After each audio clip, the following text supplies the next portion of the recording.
మనతో పాటు దాసరి ఉషా ఉన్నారు, మాట్లాడే ప్రయత్నం చేద్దాం. నిజంగా ఫార్ములా ఈ కార్ రేస్ విషయంలో ఎలాంటి అవినీతి జరగలేదంటారా? రేవంత్ రెడ్డి గారు ఆరోపిస్తున్నట్టుగా ఆ అవినీతి జరిగిందనుకొని ఇప్పుడు కేసు కూడా ఖచ్చితంగా ఆయనని జైల్లో వేయడం జరుగుతూ ఉన్నదని చెప్పి ప్రధానంగా వినిపిస్తూ ఉన్నాయి వార్తలు. ఏం చెప్పవచ్చు? అధికారం ఎవరి చేతుల్లో ఉన్నది? ఫస్ట్ అధికారం ఉన్నది కాంగ్రెస్ పార్టీ చేతులలో, ప్రతిపక్షం బీఆర్ఎస్ ఉంది. కానీ ఇప్పుడు వీళ్ళు ఎట్లనంటే ప్రతిపక్షానికి భయపడుతున్నారు. ఎందుకు అంటున్నానంటే జైల్లోకి పోతాడు పంపించు భయ్. ఏదైనా అవినీతి జరిగితే, నిజంగా ఏదైనా అన్యాయం అక్రమాలు ఏదైనా జరిగితే పంపించు. ఎవడ ఆపుతున్నాడు నిన్ను? ఇన్వెస్టిగేషన్ పేరిట గిన్ని సార్ల సోది పెట్టినట్టు ఏదో సోది భారతం లెక్క ఇది రెండోసారి నువ్వు పిలుస్తున్నావు. ఇప్పటికి ఎన్నో విధాలుగా ఎన్నో సార్లు ప్రయత్నం చేసిండు, కానీ ఒక్కసారి కూడా పంపించలేకపోతున్నావు కదా. కనీసం ఆ జైలు కాదు కదా, అసలు అరెస్టులు కూడా చేయలేకపోతున్నారు. మరి మీరు ఎందుకు అసలు ఈ అరెస్టుల పేర్లతోటి భయపెట్టడానికి ప్రయత్నం చేస్తున్నారా? కానీ భయపడేది ఎవరు? అంటే నిజంగా అవినీతి జరగలేదంటా ఉన్నారా? అసలు ఏం చెప్తా ఉన్నారా? 46 కోట్లు హెచ్ఎండిఏ నిధులు దుర్వినియోగం చేశారు, ఆర్బీఐ గైడ్ లైన్స్ ఉల్లంఘించి విదేశీ కరెన్సీ రూపంలో ట్రాన్స్ఫర్ చేశారని చెప్పి కాంగ్రెస్ పార్టీ చెప్తా ఉన్నది. మీరేం చెప్తారు? అసలు ట్రాన్సాక్షన్స్ ఆ 44 కోట్ల ట్రాన్సాక్షన్ ఎక్కడి నుంచి ఎక్కడికి జరిగింది బాగా చెప్తా కేటీఆర్ అన్ననే చెప్తాడు. బ్యాంక్ టు బ్యాంక్ ట్రాన్సాక్షన్ చేసినాం. హెచ్ఎండిఏ బ్యాంక్ నుంచి ఆయన ఒక మినిస్టర్, అర్బన్ అఫేర్స్ మినిస్టర్, ఈ డిపార్ట్మెంట్ నుంచి ఆ డిపార్ట్మెంట్కి బ్యాంక్ టు బ్యాంక్ ట్రాన్సాక్షనే జరిగినాం. ఎక్కడ కూడా ఇండివిజువల్ అకౌంట్స్ కానీ ఎక్కడ కూడా ఒక ప్రైవేట్ అకౌంట్ కానీ యూజ్ చేయడం జరగలేదు. మరి అక్కడ విచారణ అని చెప్పేసి ఏదో ఇల్లీగల్గా జరిగింది, అక్కడ ఏదో అవినీతి జరిగింది అని అంటే మరి చెప్పండి, ఏ ఆర్బీఐ గైడ్ లైన్స్ని ఉల్లంఘించడమో చెప్పమనండి. కానీ అది మాత్రం చెప్తలేదు. ఎందుకంటే ఇది ఒక కుంటి సాకు మాత్రమే. మనకు అక్కడ ఒక ఫార్ములా ఈ రేస్ అంటే అసలు ఎట్లాంటి ప్లేసెస్లలో కండక్ట్ చేసింది, ఒక ఎన్నో డెవలప్డ్ కంట్రీస్లో మాత్రమే ఇట్లాంటి ఫార్ములా ఈ రేస్లు అనేవి కండక్ట్ చేయడం జరిగినాయి.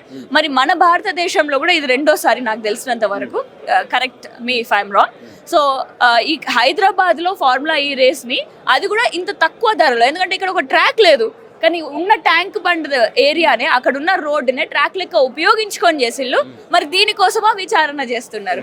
అదే విధంగా మనకి ఇప్పుడు మాత్రం అసలు దానివల్ల వచ్చే లాభం, ఆనంద్ మహీంద్రా లాంటి వాళ్ళు ఎంతో అద్భుతమైన రేస్ని మాకు అందించినందుకు మీకు ధన్యవాదాలు అని చెప్పేసి కేటీఆర్ అన్నకి ధన్యవాదాలు చెప్పారు. So that is the result of it.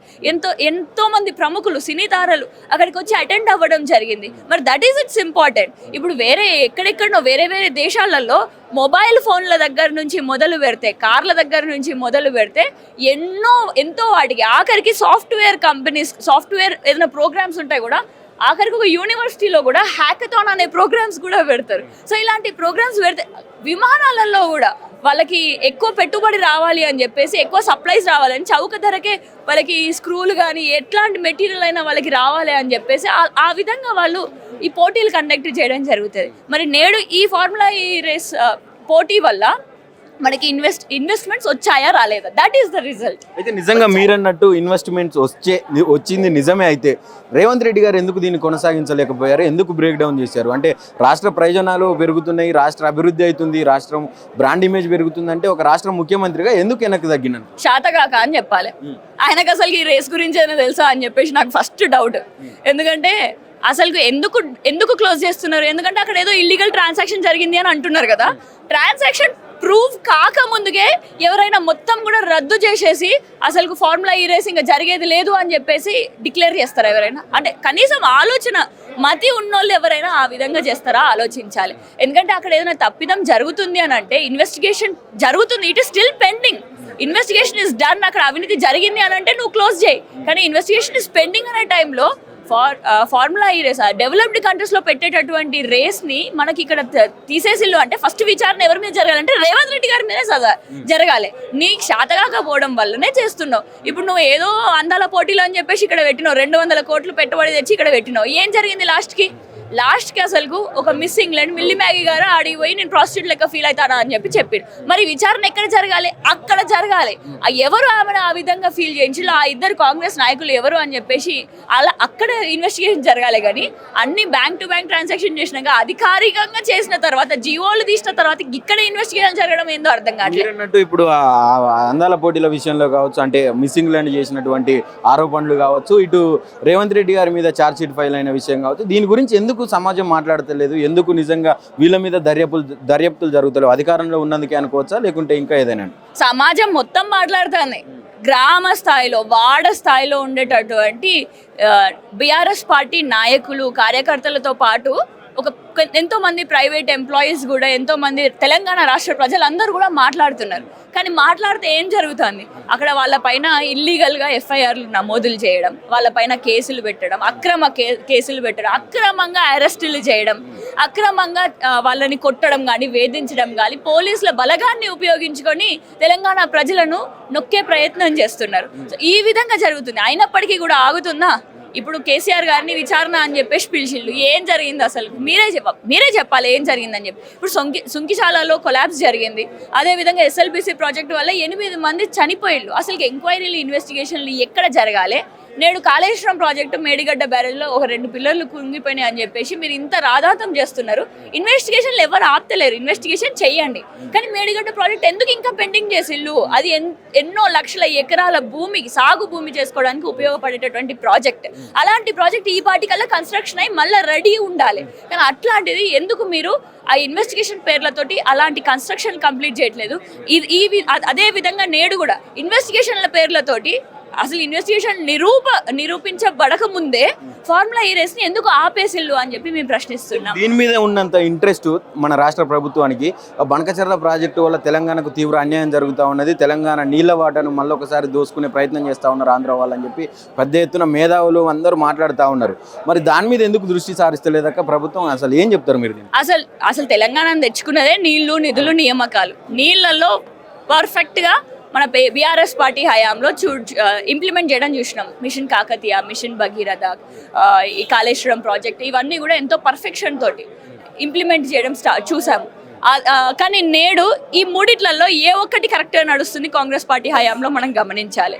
బంకచర్లతోటి ఇక్కడ నుంచి నీళ్లు పోతున్నా కూడా సపోర్ట్ చేయనటువంటి మంత్రులు, ముఖ్యమంత్రిని చూస్తున్నాం. అదేవిధంగా నియామకాలలో కూడా మొన్న గ్రూప్ 1, గ్రూప్ 2 ఎగ్జామ్స్లలో ఏ విధంగా ఘోరమైన వ్యాపం కేసు ఏ విధంగానైతే ఒక స్కామ్ ఏ విధంగానైతే మధ్యప్రదేశ్లో జరిగిందో, సిమిలర్గా ఇక్కడ ఒక స్కామ్, అంత పెద్ద స్కామ్ జరుగుతున్నప్పటికీ కూడా మౌనం పాటిస్తున్నటువంటి కాంగ్రెస్ ప్రభుత్వాన్ని నేడు తెలంగాణలో చూస్తున్నాం. అసలు ఈ దుస్థితి వచ్చినందుకు అసలు తెలంగాణ ఎన్నో వాటి దగ్గర తలదించుకునే విధంగా చేస్తుంది ఈ కాంగ్రెస్ ప్రభుత్వం. కానీ ప్రతి ఒక్కరికి కూడా నేడు ఆ మిస్ ఇంగ్లాండ్కి కూడా క్షమాపణ చెప్తున్నటువంటి గొప్ప వ్యక్తి కేటీఆర్ అన్న. అసలు మీరు ఆ విధంగా తెలంగాణలో ఫీల్ అయ్యారు. ఏదో ఇద్దరు చేసిన తప్పుదం తెలంగాణ ప్రజల మీద రావద్దని చెప్పేసి క్షమాపణ మేము చెప్తున్నాము అని చెప్పేసి కేటీఆర్ అన్న ఎంతో పెద్ద మనస్సుతోటి క్షమాపణ చెప్పడం కూడా జరిగింది. సో ఎక్కడ ఏ నాయకుడు ఏ విధంగా ఉన్నాడో ప్రజలందరూ కూడా గమనిస్తున్నారు.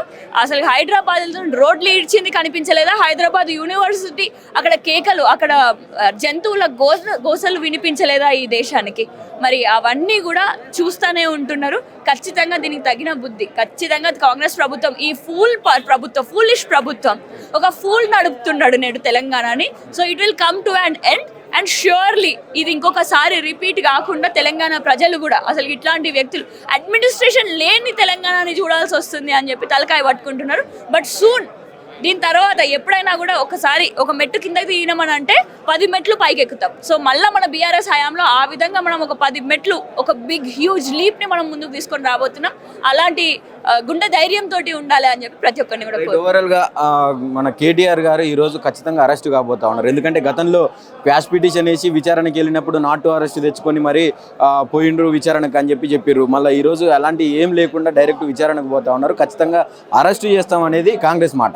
ఏం చెప్పదలుచుకున్నారు దాశరథి? నాన్ సెన్స్ భయ. అవన్నీ అరెస్ట్ చేయాలనుకుంటే వాళ్ళే అధికార పార్టీగా ఉన్నారు కదా. ఆడ బీజేపీ దగ్గరికి 40 సార్లు విమానాలు వేసుకొని పోతాండు కదా. ఇంతగానం చేసినప్పుడు అరెస్ట్ చేయండి భయ్య. ఏదైనా తప్పిదం ఉంటే, మీకు దమ్ము ధైర్యం ఉంటే అరెస్ట్ చేయండి. అక్కడ అరెస్ట్ చేయడానికి అక్కడ సీమంతా తప్పు కూడా దొరకలేదు. దొరకక వల్లనే కదా ఇన్ని మాటలు చెప్తున్నారు. దొరకక ఉండడం వల్లనే కదా ఇన్ని మాటలు చెప్తున్నారు. ఆయన మీరు అరెస్ట్ చేసినా కూడా తప్పేం లేదులేండి. ఎందుకంటే మీరు ఆల్రెడీ కవితక్కని 6 నెలలు, దాదాపు 6.5 నెలలు మీరు తిహార్ జైల్లో ఉంచాడు. కానీ ఆ విచారణలో మనకేమైనా తెలిసిందా? సుప్రీంకోర్టే ఏం చెప్పింది? అసలు ఇక్కడ ఎట్లాంటి కూడా తప్పిదం జరగలేదు అని చెప్పేసి, విచారణలో ఏం తేల్చలేదు అని చెప్పేసి కవితక్కని బయటకు వెళ్ళే విధంగా సుప్రీంకోర్టే తీర్పునిచ్చింది. సేమ్ అట్లనే ఇప్పుడు కూడా అదే తీర్పులు వస్తాయి. మీరు జైలు కొత్త కాదు కేటీఆర్ అన్న కేసీఆర్ సరికి అని చెప్పి గుర్తుంచుకోండి అని చెప్పి చెప్తున్నారు.